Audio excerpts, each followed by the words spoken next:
But this was the gloominess of how my life was. So one day I got this letter and it said from the Hit and Run Fatality Unit, and it was in Georgia. Like, the fuck? Like, what is this with my name on it? The Hit and Run Fatality Unit in Georgia.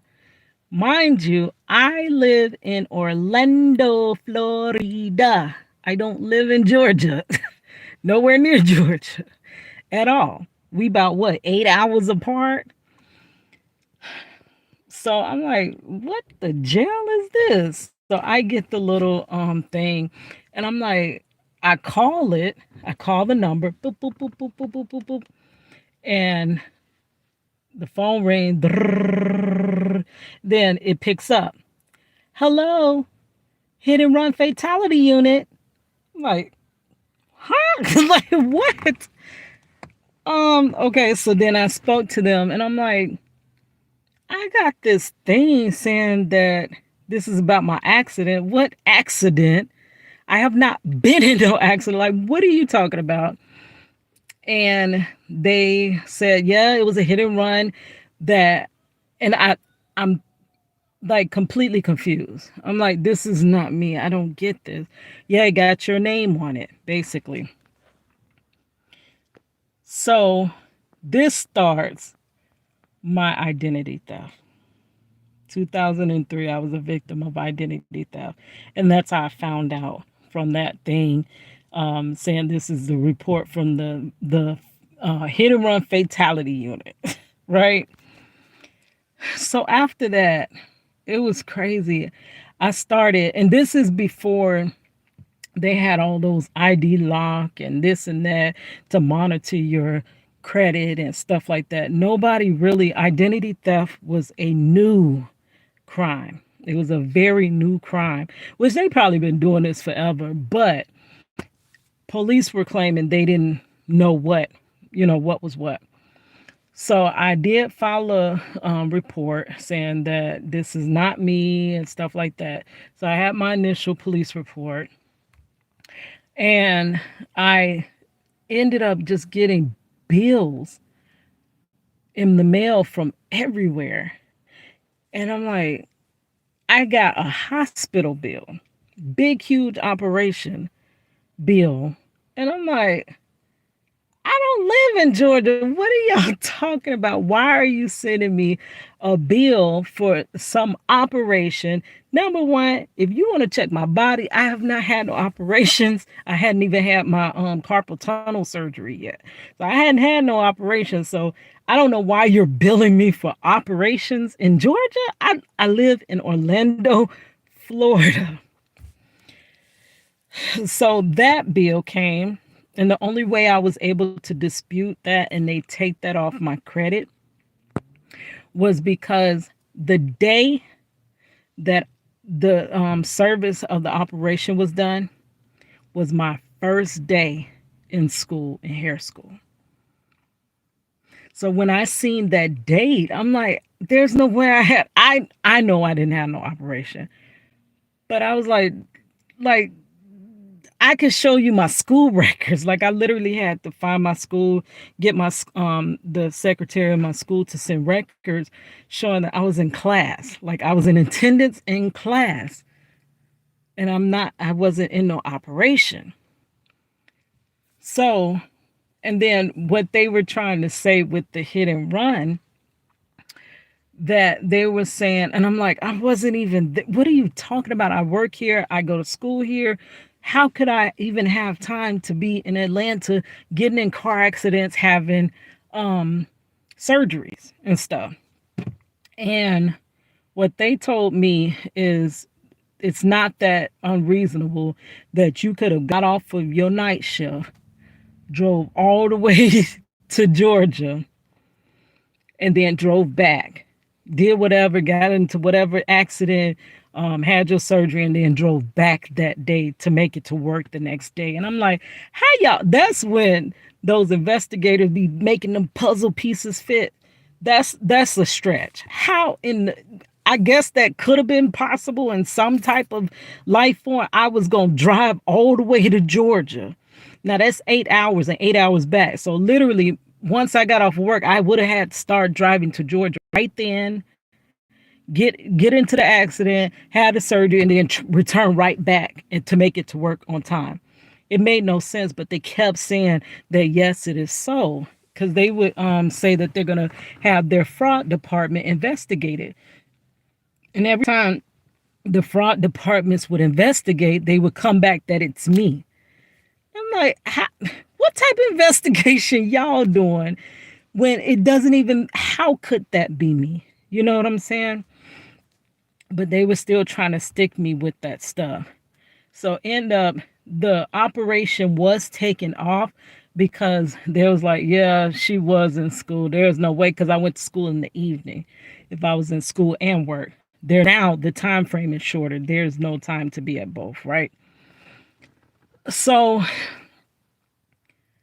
end up I got a few more bills, and it was from the same person coming in as me going to the hospital. And I'm like, how's they steady going to the hospital? And I said, y'all, listen, I live in Orlando, Florida. I don't ever want to be seen at your hospital. Please, if anybody comes under my name, reject them. Don't see them. They was like, man, we can't do that. If they come 1,000,001 times under your name, we're going to see them under your name. And I'm like, it's not me. And they're like, yes, it is. It's you, because it's attached to your name. I'm like, I'm freaking out, going crazy. And then I asked my mom, like, what do I do? Like, literally, my mother didn't have no answers. Nobody knew what to do in this situation because this is early 2000s. So the medical bills were racking up. Okay, after medical bills, I start to pull my because you had to put a fraud alert on your credit score. I mean, not your credit score, with the credit agencies. Nowadays, if they don't report correctly, you can take action against them. But of course, this is early 2000s. I didn't know any of that. So I'm reporting each thing. So I'm constantly pulling my credit report. And every time I pull my credit report, I'm finding new things. This person is applying for cars. They're applying for phones. Oh, you had. So I would literally get my credit report. So that means whatever action they applied for, they applied for several different phones, cars. It was so much. And every time I would find out, it was by the time it was on my credit report, right? So think about how long they would have already had to have had whatever that was to hit my credit report. But that's how I was tracking everything. So it of course was a delay. They could be doing stuff today. It was almost like every day it was something new. It was a new credit inquiry on there for credit cards, a new phone one. Even came out, girl, I'm going too fast. It's hard to remember all of the things because this is 20 years ago, but it is flooding back to me as I'm thinking about it. So I pull my credit report and I'm disputing, and most of the disputes, like some of them, and you got to keep writing back and forth. You had to get notarized letters, which notarized letters are not free letters. But then I ended up finding out that you can get notarized letters through your credit union. I don't know if you can still do that, but back then they used to notarize letters for you through the credit union. So I didn't have to pay, for the cost of that. But I would have to write all these disputes. I would have to have the thing notarized and then attach my police report. And then some creditors would take it off. Some creditors was like, no, this is you, hon. You owe this. So needless to say, my credit went from, already just trying to build your credit, because your credit's already not that great at 20, because you don't really have a credit history like that. So I started out basically with a horrible credit history because all this stuff was hitting. And I'm like, what? How do I don't know how I deserve this. I don't even know how to get out of this, and I don't know what's going on, right? So I got all these bills, and I'm tracking them through my credit reports. All right. So later, okay, yeah, we had all those the hospital bills. They said they was not gonna stop seeing her, so that kept accumulating, and then the regular bills and stuff like that. Yeah, so it was a lot going on. So and it was a lot of fight, and I started getting scared because I'm like, this person is literally me now, right? So I end up calling Georgia. I don't know why.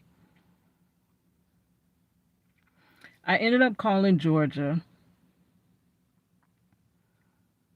and I don't know what I was calling for. It was the DMV. I don't know why I called the DMV. I guess it was about the hit and run or something. I really cannot remember. I wish I could remember everything. And it may come back to me later. I could go in and do other parts of the story. But right now, I'm just trying to give you an overall briefing because this is what I can remember from right off bat. And I don't want to continue to delay the story, right? But for some reason, I called the DMV.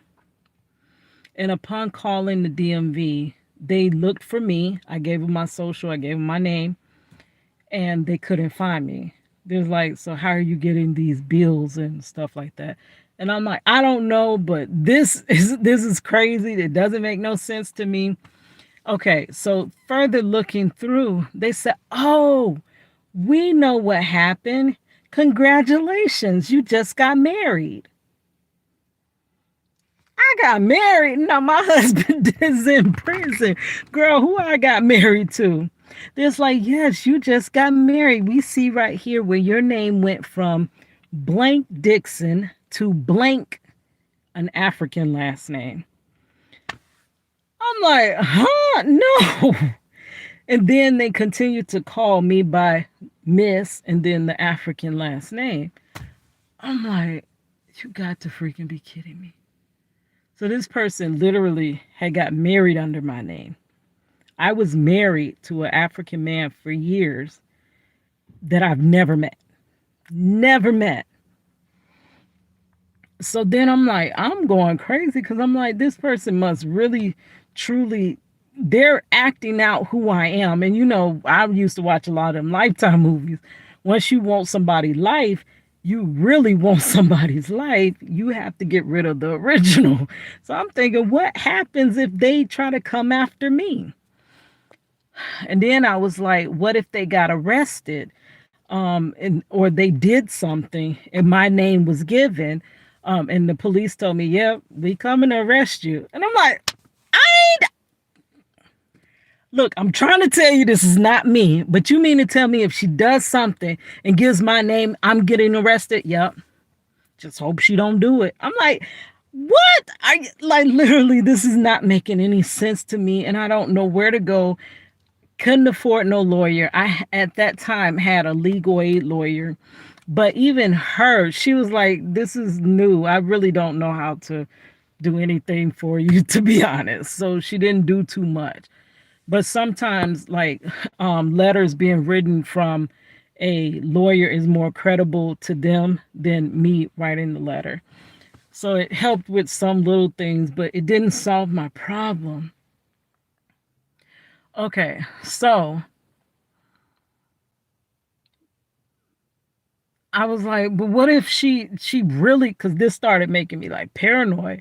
What if this person really starts trying to be me? Like literally, they've taken everything that is mine and now they're living as me. What if they just wanted to complete the job and just be me? I was like, what if they come and pick my daughter up from daycare? Yep, ma'am. If she shows the ID that's you, then yep, she'll be. So I'm like, this is so freaking scary. I didn't know what to do. It was so much going on. But I'm gonna stop here because I do. This is long. I wish I could have told the story exactly how it happened, but it's been so much time lapse. And what I should have done is sat down and wrote notes before I started to try to tell this story, which is what I'm going to do before I give you part two. Oh, that rhymed, and I didn't even know that it rhymed. But I got to go with my granddaughter. We're going to go take her out for the day, get a little time to play with her and ease my mind with everything going on. Um, and I will continue it. But yeah, my mind was going crazy. But I'm going to tell you in the next part how God, now I always thought that there had to be some type of curse attached to me while all this bad for good I get. But God revealed to me in a dream who stole my identity. All right, guys. So I'm going to let you go. All right. Hiss your girl Cadillac.